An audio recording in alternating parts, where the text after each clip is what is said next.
حضرت سلیمان نہر کے کنارے بیٹھے ہوئے تھے کہ ان کی نگاہ ایک چیونٹی پر پڑی جو گیہوں کا ایک دانہ لیے نہر کی طرف جا رہی تھی۔ حضرت سلیمان علیہ السلام اس کو بہت غور سے دیکھنے لگے۔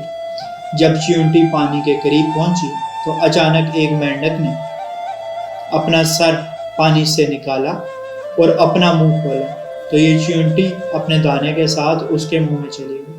مینڈک پانی میں داخل ہو گیا۔ سلیمان علیہ السلام اس کو بہت غور سے دیکھتے رہے۔ ذرا ہی دیر میں مینڈک پانی سے نکلا اور اپنا منہ کھولا تو چیونٹی باہر نکلی، البتہ اس کے ساتھ دانہ نہ تھا۔ حضرت سلیمان علیہ السلام نے اس کو بلا کر معلوم کیا کہ ماجرا کیا تھا اور وہ کہاں گئی تھی۔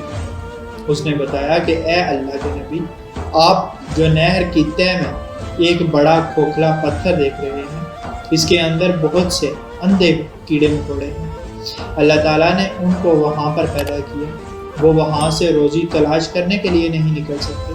اللہ تعالیٰ نے مجھے اس کی روزی کا وکیل بنایا، میں اس کی روزی کو اٹھا کر لے جاتی ہوں، اور اللہ نے اس مینڈک کو میرے لیے مسخر کیا ہے تاکہ وہ مجھے لے کر جائے۔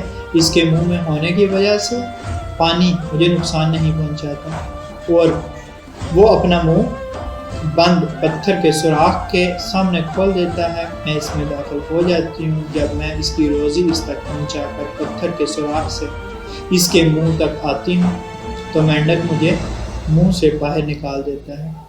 حضرت سلیمان علیہ السلام نے کہا، کیا تو نے ان کیڑوں کی کسی تسبیح کو سنا؟ چیونٹی نے بتایا، ہاں، وہ سب کہتے ہیں، اے وہ ذات جو مجھے اس گہرے پانی کے اندر بھی نہیں بھولتا۔ قصص الانبیاء۔ اللہ پاک آسانیاں حاصل اور تقسیم کرنے کا شرف عطا فرمائے، آمین۔ جزاک اللہ۔